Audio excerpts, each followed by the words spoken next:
La clase de hoy va a ser una clase ya fundamentalmente teológica, porque ese tema de la felicidad que hemos presentado en la clase pasada, hoy lo vamos a relacionar con la historia de la salvación.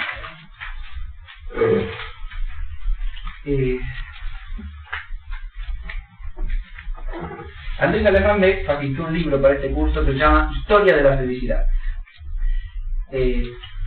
La felicidad es algo que tiene historia, uno se podría preguntar para empezar, ¿no?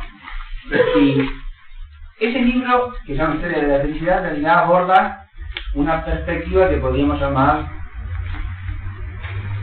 de relacionar la historia con las concepciones de la felicidad a lo largo de una cierta secuencia histórica, ¿no? Y de ciertos tiempos o épocas.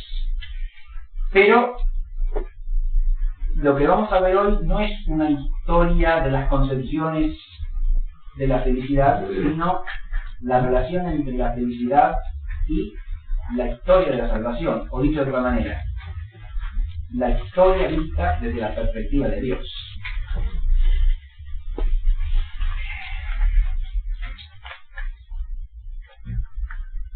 Cuando hablamos de la historia de la salvación, podemos enfocar el conjunto de esa realidad, que es la realidad creada toda, desde su origen en la creación hasta su consumación final, de distintas maneras. Y hoy vamos a tomar una manera que tiene su origen en la Epístola a los Romanos de San Pablo, y que es una forma de enfocar la historia de la salvación que tienen varios autores escolásticos, entre ellos Santo Tomás, que visualizan el conjunto de la realidad creada, históricamente desplegada, bajo tres momentos fundamentales, que van entre la creación, que da inicio a todo, y la consumación final. Y esas etapas o edades serían la primera, la que corresponde a la naturaleza. ¿Qué quiere decir? Yo he puesto ahí naturaleza como mayúscula, ¿no? En el primer punto.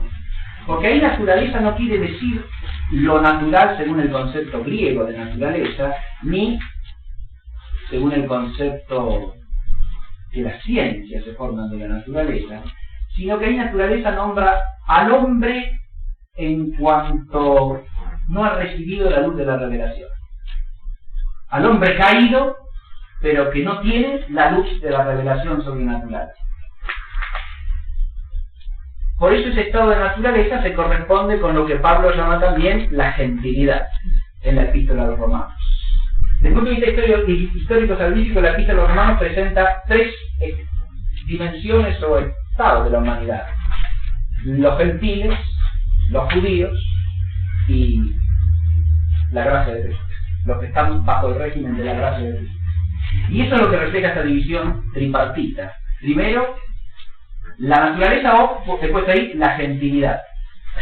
Segundo, la ley, que alude a la Torá, es decir, a la revelación de la antigua alianza. Y por último, la gracia, que es la gracia de Jesucristo.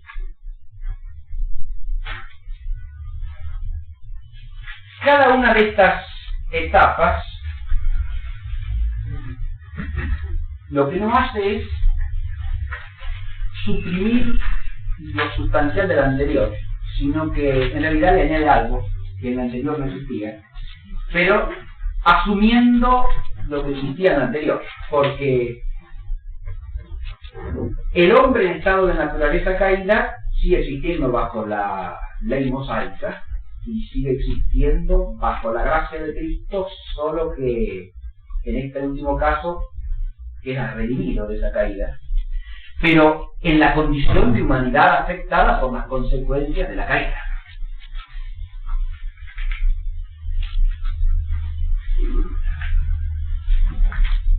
Y a su vez esa etapa de la gracia deja abolida la etapa anterior de la ley o de la Torá, solamente en lo que ella tenía de economía provisoria, pero no en todo lo que tenía de realidad positiva de la relación del hombre con Dios, empezando por la revelación misma, que lejos de ser abolida es llevada a plenitud. O la condición o la realidad del pueblo de Dios, que lejos de ser abolido es ampliado a todos los pueblos, bajo la realidad de la Iglesia como cuerpo de Cristo. Ahora, lo que tenemos que hacer en la clase es el esfuerzo de visualizar nuestro tema desde esta perspectiva. Es decir, ver la felicidad desde la historia de la salvación. Y lo primero que voy a hacer es una aclaración preliminar. Y acá es donde voy a enlazar con el final de la clase anterior que quedó por desarrollar, ¿no? Yo dejé pendiente el desarrollo un poco más amplio de la clase anterior. Y lo voy a hacer ahora brevemente.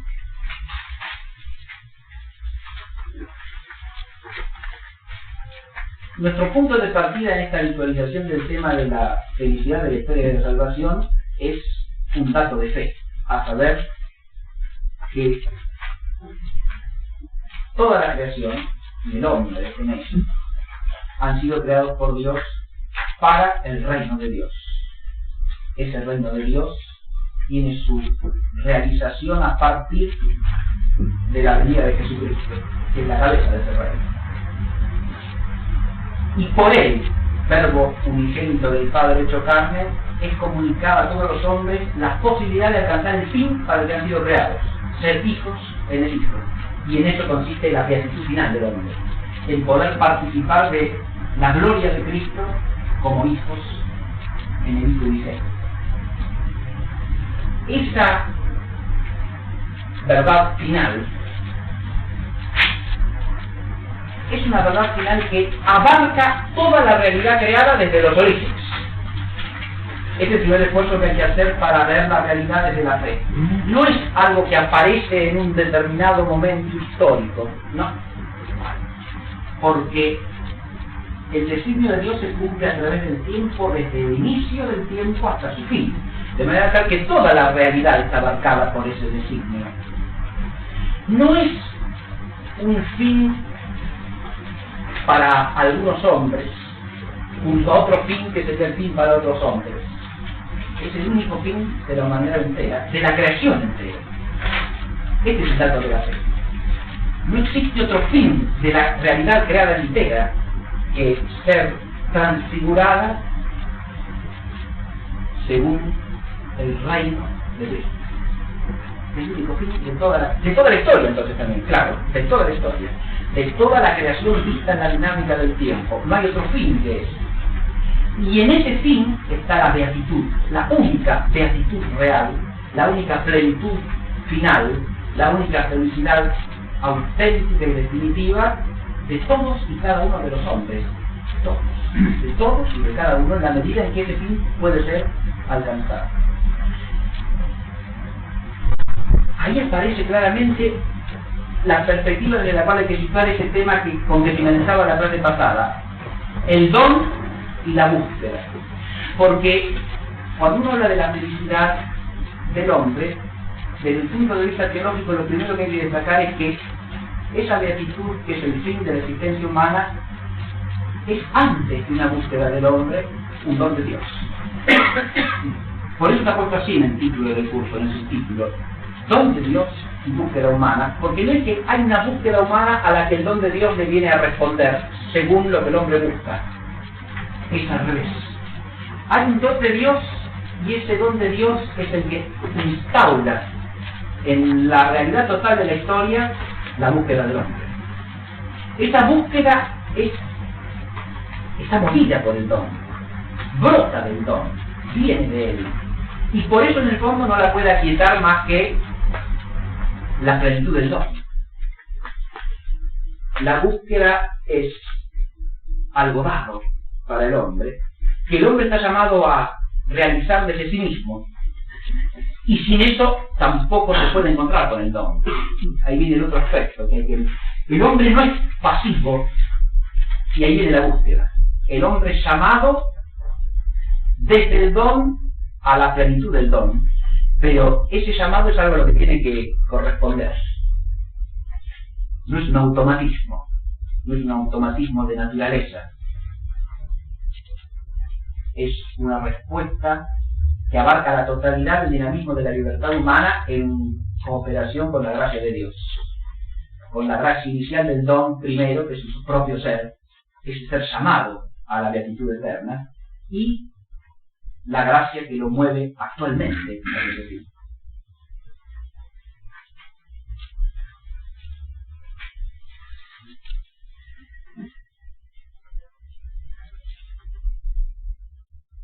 El don abarca la totalidad de la realidad humana, pero después hay conocimiento y realidad. Sin la luz de la revelación, el hombre no conoce explícitamente ese don. No conoce siquiera el nombre del don. Pero está establecido en el don y en la búsqueda. De modo que a través de la revelación, y solo a través de ella, puede llegar a ser consciente del don en el que está existiendo y de la búsqueda en la que está realizando su propia existencia. Eso nos lleva al misterio de la presencia del don a través de toda la historia. Y acá hay algo que también teológicamente tenemos que entender de entrada. Cuando hablamos de la naturaleza de la gentilidad, no hablamos de una humanidad que está fuera del designio de Dios o que está fuera del don de la gracia de Dios. Yo dije, es el estado del hombre caído, pero privado o que no tiene el don de la palabra revelada sobrenaturalmente. Esto no significa de ninguna manera que carezca de todo don de la gracia divina. No. Los padres de la Iglesia siempre entendieron que en el mundo gentil, en el mundo pagano, la gracia de Dios obraba a su manera. Una manera distinta a la de la gracia de la palabra revelada en el pueblo de Israel.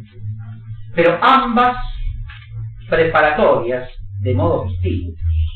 Uno de modo inmediato, otra de un modo más mediato. Ambas preparatorias de la plenitud del don que viene con Cristo.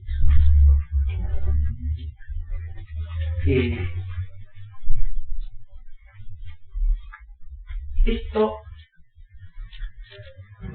lo voy a hacer ahora brevemente. En la clase anterior solo quería ilustrar con la lectura de algunos textos, en los que podemos advertir cómo en la gentilidad, precisamente, aparece la presencia de la búsqueda. Y de una búsqueda que siempre tiene rasgos de seguidores del don. Porque el hombre, cuando vive humanamente, está viviendo este misterio. Vivir humanamente no es vivir fuera del misterio de la historia de la salvación. Es vivir como hombre. Y vivir como hombre es vivir como una criatura de Dios. Eso es lo que es el hombre realmente. Entonces, la realidad de la existencia humana refleja, aunque de manera mediata y problemática y compleja, ese misterio de la búsqueda que brota del don. Cuando uno habla del don, visto de la historia de la salvación, eso lo voy a repetir dentro de un momentito, pero inmediatamente después de la caída, del pecado, el hombre es expulsado de esa condición paradisíaca original, que era una primera beatitud donada y que resulta perdida. La pierde por el propio pecado.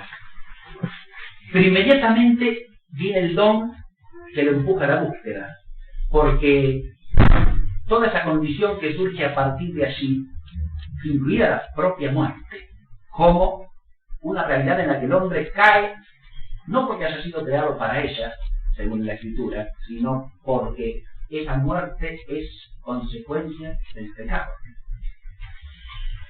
Incluida la muerte, son como instrumentos de ese llamado, de esa vocación que es el don mismo.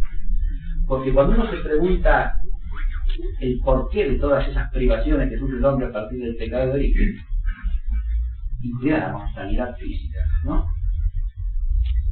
Ahí se hace una perspectiva en la cual el hombre precisamente está puesto en tal situación que de hecho no puede aquietarse en ningún bien temporal. El horizonte de la muerte como horizonte necesario. Es un horizonte en el cual el hombre se encuentra de frente a su propia finitud. Y eso es un don en el sentido de algo que los llama a la búsqueda de un bien que trasciende lo temporal, que está más allá del tiempo.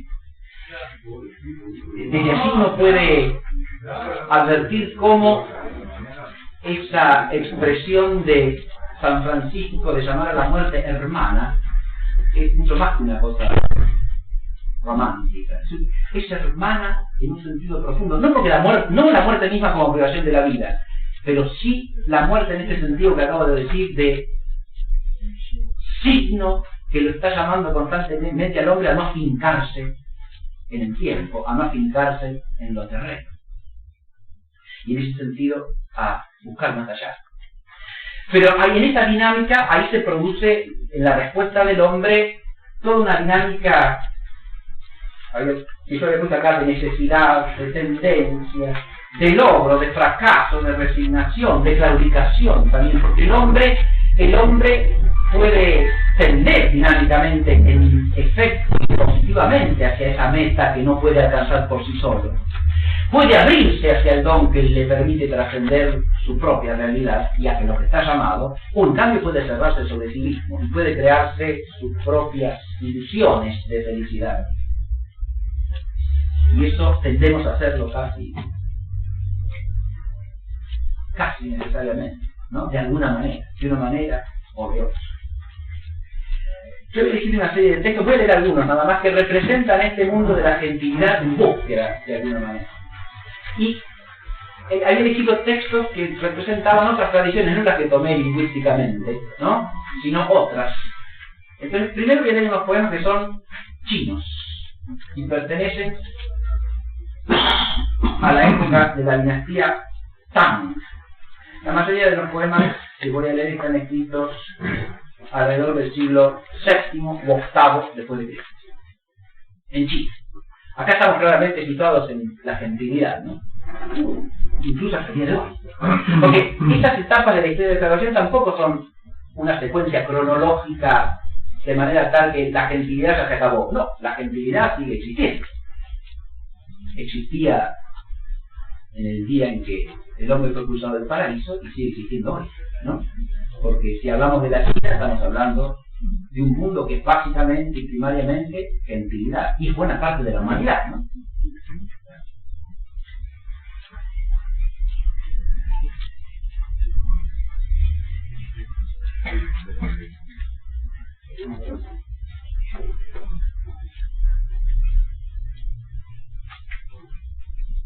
El primer poema dice así: para obstaculizar el contacto con el mundo de los hombres, las puertas del templo se encuentran al otro lado de la montaña. El tañir de las campanas vespertinas convoca a las alborotadoras aves.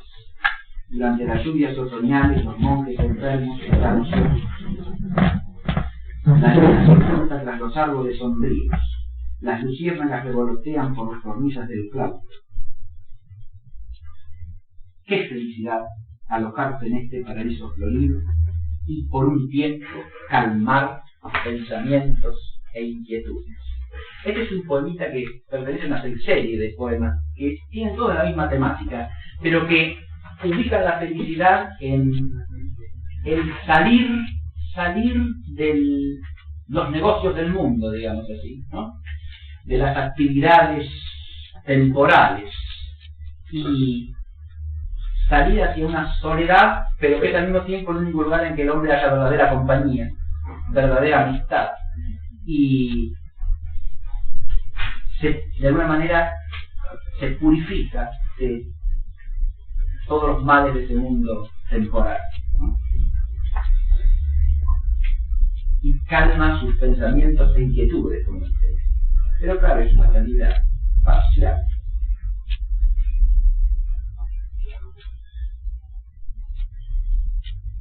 En un sentido muy distinto, hay otro poema que es una canción.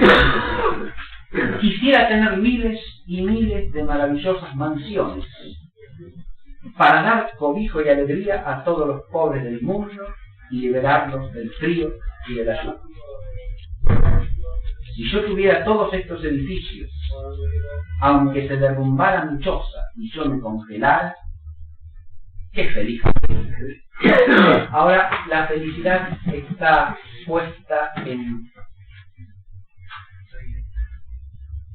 esa generosidad, ¿no?, dadivosa, que busca el bien de los otros, ¿no?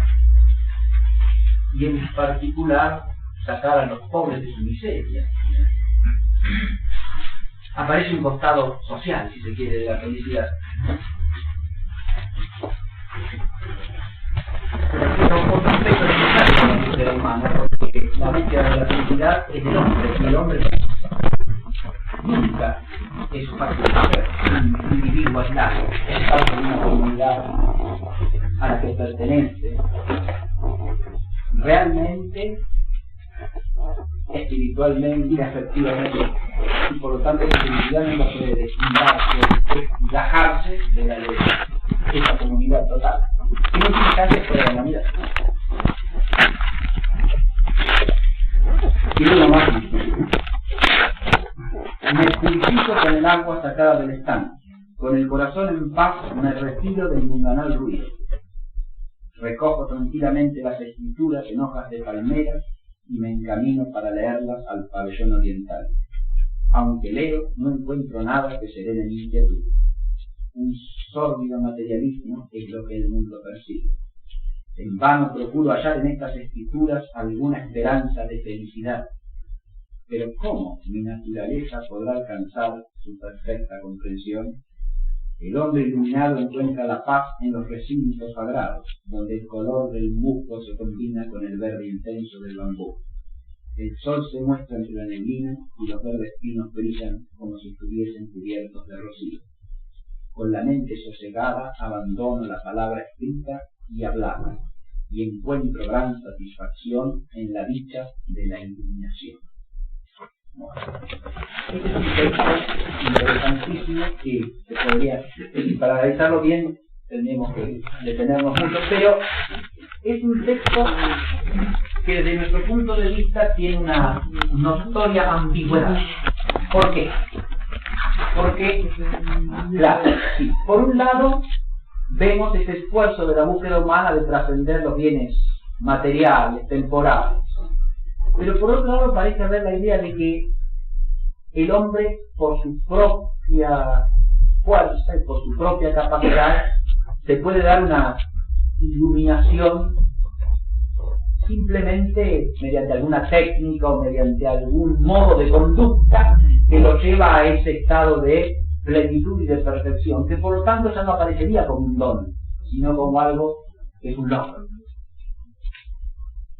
Y ahí es donde el hombre está más lejos de la búsqueda. Ahí es donde se ha hecho más lejano al don. Estos son los callejones sin salida en que la búsqueda puede desembocar cuando la actitud del hombre es de búsqueda, pero al mismo tiempo cierra la búsqueda sobre sí mismo. Es decir, se constituye a sí mismo en el dador del don final y en el autorrealizador de la suprema felicidad.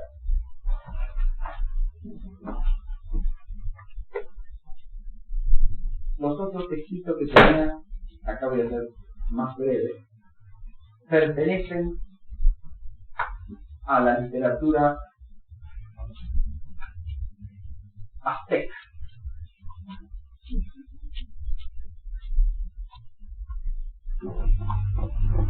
Náhuatl, como bien dice el mexicano Torres Feliz, ¿no? Miguel León Ortiz.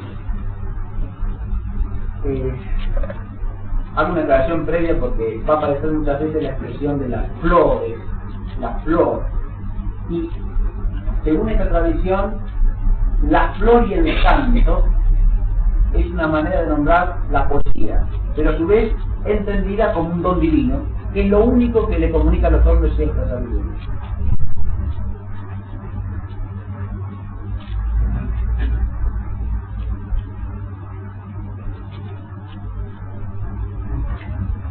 Así habla Ayohuan Huaspaltín, que ciertamente conoce al dador de la vida. Así oigo su palabra, ciertamente de él. Al dador de la vida responde el pájaro cascabel. Anda cantando, ofrece flores, como esmeraldas y plumas de quetzal que están lloviendo sus palabras. Allá te satisface tal vez el dador de la vida. ¿Es esto lo único verdadero sobre la tierra?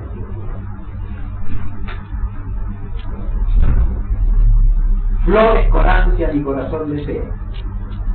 Sufro con el canto y solo ensayo cantos en la tierra. Ahí fíjese, la flor y el canto llevan a cierta angustia, ¿no? Y desilusión, porque flores con ansia mi corazón desea. Las flores, insisto, la flor y el canto son signos de ese tono divino que eleva al hombre a cierta sabiduría, ¿no? Y que es lo único perdurable, porque todo lo demás pasa necesariamente. Pero dice, sufro con el canto y solo ensayo cantos en la tierra.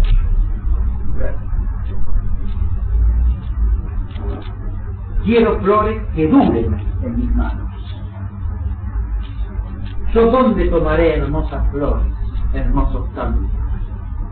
Jamás los produce aquí la primavera. Yo solo me atormento. ¿Podréis gozar acaso? ¿Podrán tener placer nuestros amigos? Yo, ¿dónde tomaré hermosas flores, hermosos cantos? Y el autor del texto sigue después con otro fragmento del mismo texto original náhuatl, donde de alguna manera te daría una respuesta a esta pregunta, ¿no? ¿De dónde tomaré flores hermosas, hermosos cantos? Y la respuesta estaría en este fragmento, que es el último que leo. Solo provienen de su casa, del interior del cielo, de la casa de los dioses. ¿Sí? Solo de allá vienen las variadas flores. Donde el agua de flores se extiende, la fragante belleza de la flor se refina con negras, verdecientes flores y se entrelaza, se entreteje. Dentro de ellas canta, dentro de ellas gorjea el ave del salto.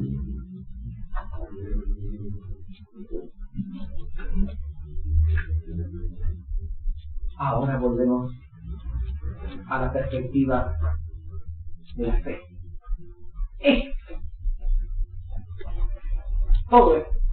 Toda la búsqueda que refleja un texto chino, el náhuatl o el que sea. Y no solo los textos que expresan la tradición cultural de un pueblo, sino también las actividades todas del hombre sobre la tierra, políticas, sociales, culturales. Todo eso es lo que está abarcado por el misterio de la historia de la salvación.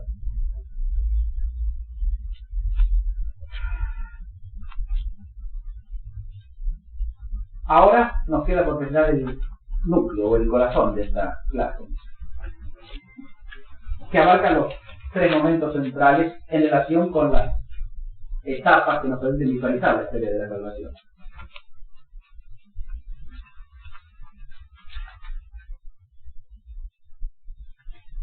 En primer lugar, se puede decir la creación y elevación al orden sobrenatural, el misterio del deseo natural de la beatitud. Si uno quiere abarcar el tema de la gentilidad desde la visión histórico-salvífica, ahí entramos todos los hombres de alguna manera, todos, y claro, sí, todos. ¿Por qué? Porque esa naturaleza caída lo somos todos.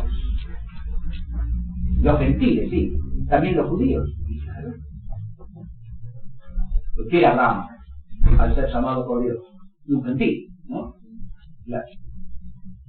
Y eso es un puro don. Por eso en el Evangelio leemos que Dios puede hacer de las piedras hijos de Abraham, si quiere, ¿no?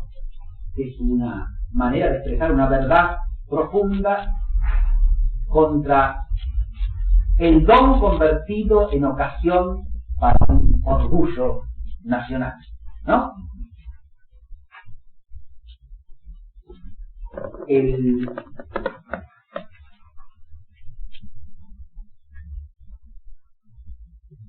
El enfoque acá lo voy a centrar en un tema que es el tema de todo este libro. Este libro es un libro de Henri de Libac, que se llama El misterio de lo sobrenatural. Es un libro teológicamente muy profundo y que aborda la cuestión central que está allí en el título del punto 2, la cuestión del deseo natural de la beatitud sobrenatural. Esa expresión es una expresión que empieza en la tradición patrística. Es lo que está implícito en este texto de San Agustín que encabeza el esquema de la clase. Nos hiciste para ti, Dios, y nuestro corazón está inquieto hasta que descanses en ti.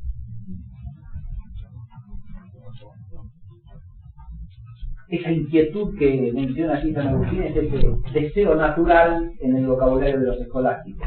Un deseo natural que es un deseo de la naturaleza, no una parte de la naturaleza. Deseo natural en el sentido que ese deseo es de la naturaleza humana toda, desde el origen de la creación, y por lo tanto se da en todo hombre.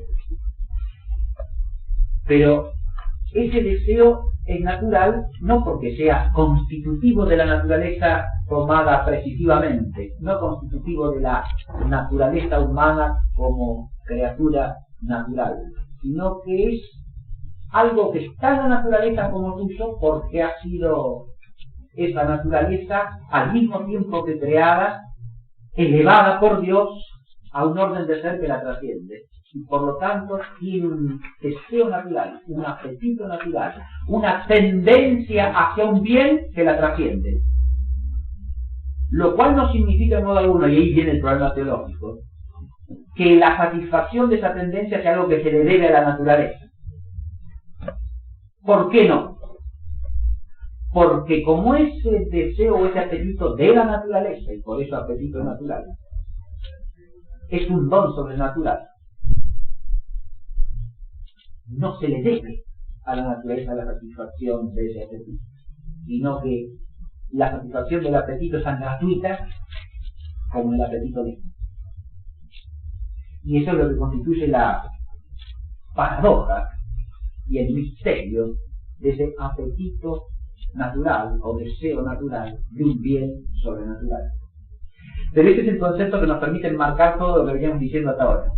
¿Está claro? Es decir, esa búsqueda que atraviesa toda la historia humana, la totalidad de la historia de la salvación en todos los pueblos, en todo momento de la historia, al comienzo de la historia humana, hoy y dentro de 1000 años, esa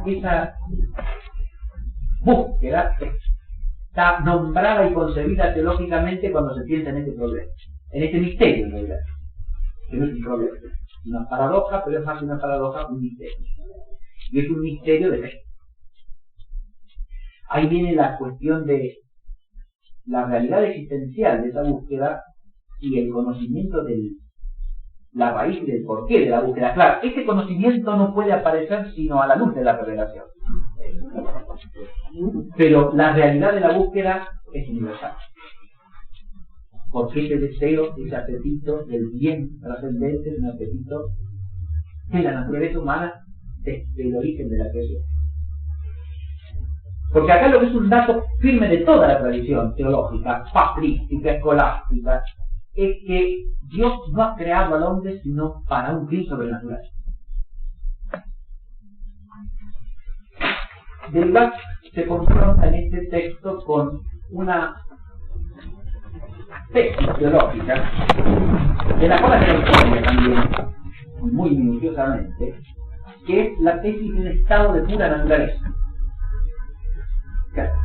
Y esta, lo que dice aquí muy bien de Libac, y muestra históricamente, es que esa tesis es un estado puramente hipotético, que según nuestra fe carece de realidad por completo. El teólogo, si la maneja, realmente la puede manejar como una hipótesis contrafáctica de algo que pudiera haber sido, pero que de hecho no es. Esta hipótesis fue introducida con el objeto de salvaguardar la gratuidad del orden sobrenatural. Pero, claro, si el hombre pudo ser creado en estado de pura naturaleza, para un fin puramente natural, ¿no? Al que la naturaleza tendiese por sí sola y alcanzase por sí misma, es obvio que cualquier otro fin es un don gratuito, ciertamente que sí. Pero señala también muy bien Deleuze que esta idea de un estado de pura naturaleza identificado con la naturaleza humana concreta lleva a una confusión enorme. Primero, porque nos hace pensar en una humanidad no creada para el fin sobrenatural, que es lo que no existe. Pero sobre todo, ¿por qué? Porque aun cuando se tome como una cosa hipotética, tiende a producir una especie de duplicación de órdenes. Hay un orden natural y hay un orden sobrenatural, pero de tal manera que cada uno está cerrado sobre sí mismo y uno es como una especie de copia o imitación del otro. ¿Está claro? En el orden natural tengo un origen, tengo una naturaleza que tiende a su fin y tengo un fin. Y después tengo un orden sobrenatural con un origen sobrenatural, la naturaleza unida sobrenaturalmente y un fin sobrenatural. Como si una cosa fuese la réplica de la otra y se tiende a pensar en paralelo. Y entonces la naturaleza y la gracia no se encuentran. Claro. Porque son dos líneas paralelas, no tienen conexión real nunca. Son como dos mundos duplicados. O mejor dicho, dos mundos, uno la duplicación del otro. Eso es lo que quise decir, lo dije más. Es como si fuese el mundo de las ideas platónico y la participación de la realidad en ese mundo. Eso es lo que no es. Porque la naturaleza y la gracia no se relacionan así. Lo que dice Platón está bien cuando uno interpreta de los arquetipos presentes en el pensamiento creador de Dios y la realidad de las esencias creadas, el ejemplarismo que toda la religión cristiana recoge metafísicamente. Eso está muy bien. Pero no puede pensarse esa relación entre el orden natural y el orden sobrenatural. No es esa la relación entre la naturaleza y la gracia. La relación entre la naturaleza y la gracia es la relación entre dos dimensiones de una misma y única realidad que no son auténticamente separables. Y no son auténticamente separables del todo, ¿por qué? Porque la realidad que llamamos naturaleza ha sido creada para un fin sobrenatural. Y ese fin es una gracia ya dada a la naturaleza misma. Es decir, es algo impreso, sellado en el ser mismo de la naturaleza como una vocación que la naturaleza tiene en sí, aunque no sea parte suya. Porque la tiene en sí, ese deseo o apetito se puede llamar una tendencia de la naturaleza. Pero como no es parte suya, es un don sobrenatural. Y es gratuito. Y es gratuito también el don que lleva cumplimiento y que posibilita alcanzar el fin de ese don inicial.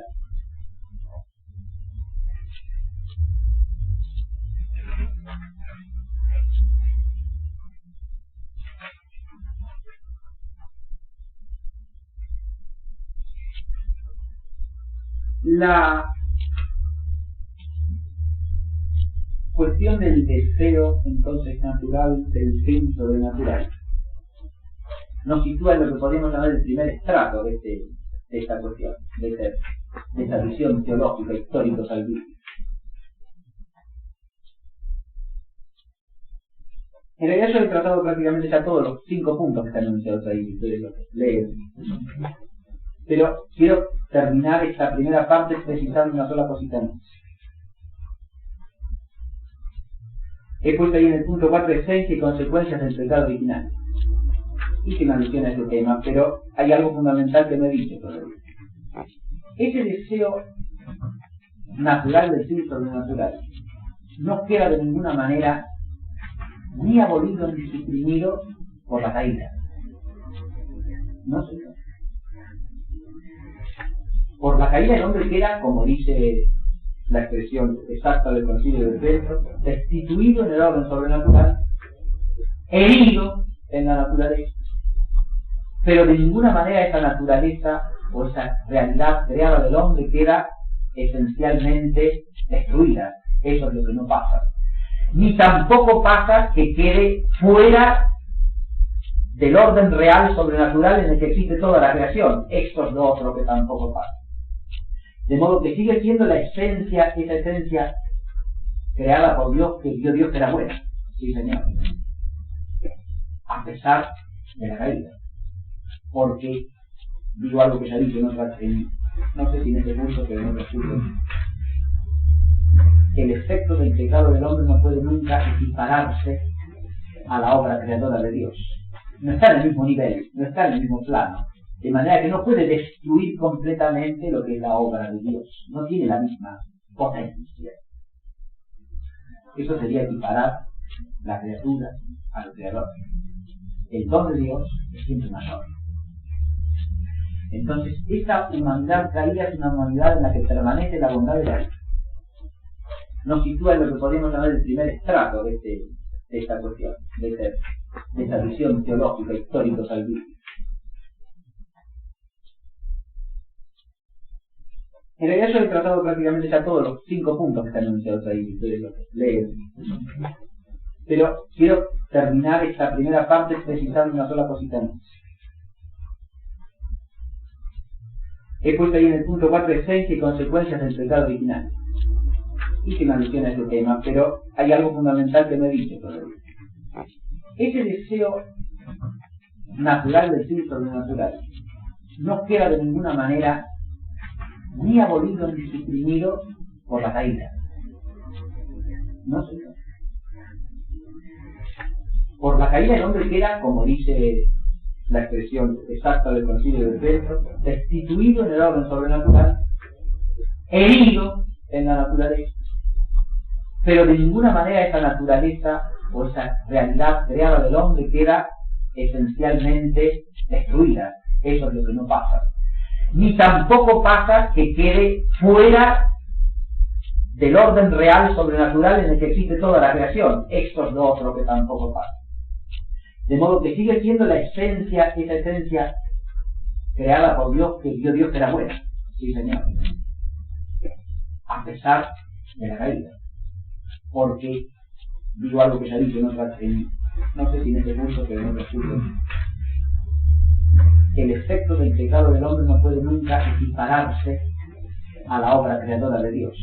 No está en el mismo nivel, no está en el mismo plano. De manera que no puede destruir completamente lo que es la obra de Dios. No tiene la misma potencia. Eso sería equiparar la criatura al creador. El don de Dios es siempre mayor. Entonces, esta humanidad caída es una humanidad en la que permanece la bondad de Dios. Y esa luz de la palabra de Dios es que introduce el segundo régimen histórico-salvífico, que es el de la Torá, el régimen de la antigua alianza, de la alianza mosaica, ¿no? En ese régimen lo que vemos surgir es el don de la palabra. Por ese don de la palabra se introduce un diálogo entre el hombre y Dios. El hombre ahora es levantado a este diálogo, que no es un diálogo entre iguales, obviamente, es el diálogo entre el Creador y su criatura, entre Dios y su pueblo.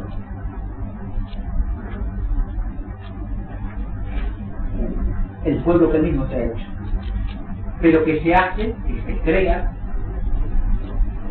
para que ese pueblo sea el depositario, el transmisor de esa palabra que le da sentido a la totalidad de la historia. Y por eso ese pueblo es pueblo profético, como portador de la palabra de Dios, es pueblo sacerdotal, como pueblo mediador entre Dios y los hombres. Y es pueblo real también, en un sentido único, en el sentido de ser la semilla o el germen del reino de Dios. Ahora, este ser receptor de la palabra de Dios lo he puesto aquí en paralelo con una actitud que es la actitud más profunda que tenemos que recoger también como don de esa primera alianza, y que lo saca al hombre de esos callejones sin salida aquí que alusiona hace un rato, ¿no? De ese encerrarse sobre sí mismo para buscar el último fin por sus propias fuerzas, o claudicar de la búsqueda del fin trascendente poniendo como fin último lo que está al alcance de su mano. Y esa es la actitud de acción de la vida. Nos sitúa en lo que podríamos llamar el primer estrato de esta cuestión, de esta visión teológica, histórico-salvífica. En realidad yo he tratado prácticamente ya todos los 5 puntos que están enunciados ahí, que ustedes lo leen. Pero quiero terminar esta primera parte precisando una sola cosita más. He puesto ahí en el punto 4 esencia y consecuencias del pecado original. Hice una alusión a ese tema, pero hay algo fundamental que no he dicho todavía. Ese deseo natural del fin sobrenatural no queda de ninguna manera ni abolido ni suprimido por la caída. No, señor. Por la caída el hombre queda, como dice la expresión exacta del Concilio de Trento, destituido en el orden sobrenatural, herido en la naturaleza, pero de ninguna manera esa naturaleza o esa realidad creada del hombre queda esencialmente destruida. Eso es lo que no pasa. Ni tampoco pasa que quede fuera del orden real sobrenatural en el que existe toda la creación. Esto es lo otro que tampoco pasa. De modo que sigue siendo la esencia, esa esencia creada por Dios, que vio Dios que era buena. Sí, señor. A pesar de la caída. Porque, digo algo que ya dije en otra, no sé si en este curso, pero en otro curso, el efecto del pecado del hombre no puede nunca equipararse a la obra creadora de Dios. No está en el mismo nivel, no está en el mismo plano.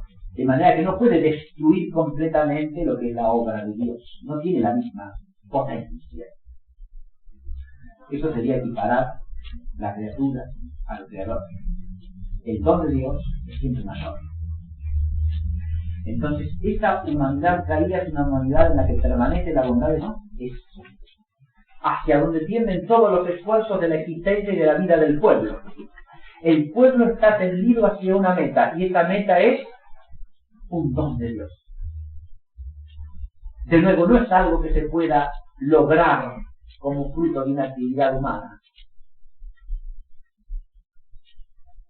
Y como don de Dios que es, ahí viene otra paradoja y otro misterio tremendo, ¿no? Como don de Dios que es, rebasa todos los pensamientos humanos. Cuando uno trata de situarse frente al misterio del rechazo de Jesucristo por la parte mayoritaria del pueblo de la antigua alianza, ¿no? Una de las cosas que suelen decir comúnmente es que había unas ideas de carácter mesiánico que distorsionaban la expectación. Ideas introducidas humanamente, está claro, que afectaban en gran medida al pueblo de Israel de los tiempos de Jesucristo. La expectación de un Mesías que fuese un rey humanamente victorioso que llevase al pueblo de Israel a ser el soberano de todos los pueblos de la tierra, por ejemplo. O la expectativa de un Señor de justicia que recompensase en la tierra a los piadosos y aplastase a los impíos. Lo primero, fíjense, era una imagen humana de un rey victorioso, unida a un sentimiento nacionalista, a un afán de independencia, todo lo que se quiera, pero de nuevo una cosa puramente humana. Lo otro también, un anhelo de justicia, ¿no? Es hacia donde tienden todos los esfuerzos de la existencia y de la vida del pueblo. El pueblo está tendido hacia una meta, y esa meta es un don de Dios. De nuevo, no es algo que se pueda lograr como fruto de una actividad humana. Y como don de Dios que es, ahí viene otra paradoja y otro misterio tremendo, ¿no? Como don de Dios que es, rebasa todos los pensamientos humanos. Cuando uno trata de situarse frente al misterio del rechazo de Jesucristo por la parte mayoritaria del pueblo de la antigua alianza, ¿no?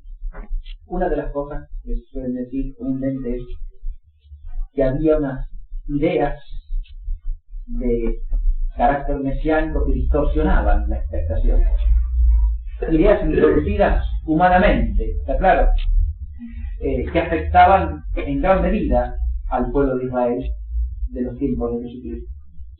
La expectación de un Mesías que fuese un rey humanamente victorioso, que llevase al pueblo de Israel a ser el soberano de todos los pueblos de la tierra, por ejemplo. O la expectativa de un Señor de justicia que recompensase en la tierra a los piadosos y aplastase a los impíos. Lo primero, fíjense, era una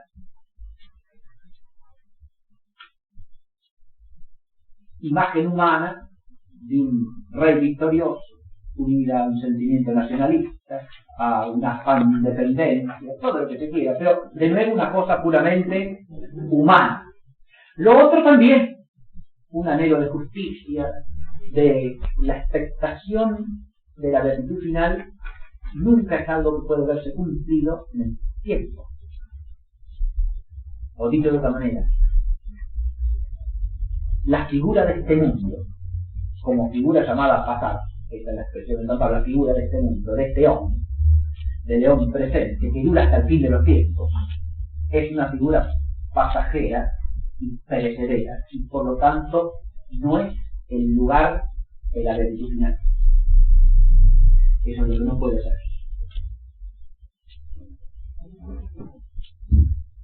Pero la última fase en esta visión de la beatitud es la que viene con la gracia, ¿no?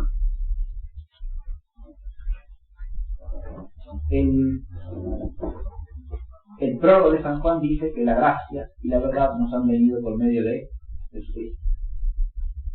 De modo que acá de lo que se trata es del tercer régimen de la historia de la salvación, el régimen de la gracia, que en la epístola de los romanos, a los romanos de Pablo, que es el texto del cual se ha tomado este esquema básicamente, está presentada como lo único que salva. No se salvan los gentiles por su fidelidad a la ley natural y por su conciencia. No se salvan los judíos por la Torá, tampoco.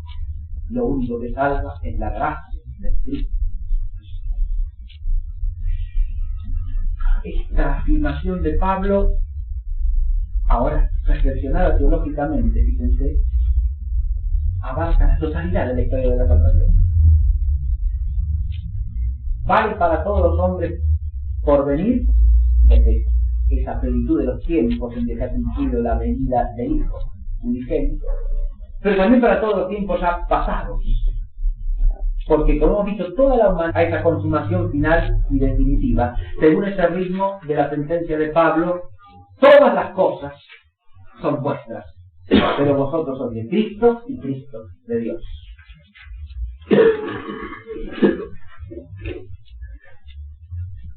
Esa expectación del reino consumado que está por venir se corresponde a una beatitud incoada, es decir, a una participación imperfecta, pero real, de todos los que han sido insertados en el cuerpo de Cristo, en la beatitud de Cristo. Y recién acá es donde podemos oír la resonancia completa del texto con cuya lectura empezamos la clase primera del Evangelio de Mateo. Esas beatitudes dichas por Jesús, donde el misterio del deseo natural, del fin sobrenatural, alcanza su carácter máximamente paradojal, ¿no? Así como en el Verbo encarnado que muere en la cruz y que es el Señor de la gloria, porque muere como Rey y soberano de toda la creación para levantar todas las cosas hacia Dios. Así se da la máxima paradoja, que es escándalo para los judíos y necedad para los gentiles. De nuevo Pablo piensa toda la realidad de esta visión, ¿no es cierto?, triple, pero sabiduría de Dios para los que creen en Cristo Jesús. Así también las bienaventuranzas del Evangelio presentan la máxima paradoja, porque proclaman la beatitud perfecta y plena de los que son pobres, de los que son mansos, de los que lloran. Este texto ya será comentado y dije en una clase próxima, ¿no? Pero ahí tenemos una manifiesta paradoja, cuya comprensión es objeto, obviamente, del saber teológico y de la exégesis. Pero lo que está diciendo este texto, así en primera instancia, es que esa beatitud no es algo, primero, que el hombre pueda pensar, y segundo, que el hombre pueda alcanzar por sí solo. Porque todas estas bienaventuranzas están dirigidas a modos de ser que tienen que ver con esa actitud que yo decía hace un rato al hablar de la Torá, esa actitud de plena acción de gracias de la criatura para con el Dios al que le debe todo su ser y el sentido de su existencia, que es ese encaminamiento hacia Él como último fin. A ese Dios que le ha puesto la capacidad de ser elevado por Él mismo, por el mismo Dios, hacia una relación de intimidad que el hombre de suyo y por sí solo no puede ni pensar, ni imaginar, ni soñar. Pero que, y ahí viene el misterio, es la vocación más profunda de todo su ser. Porque es esa tendencia profunda que Dios le ha puesto al crearlo. Porque no lo ha creado para eso, no lo ha creado para otra cosa.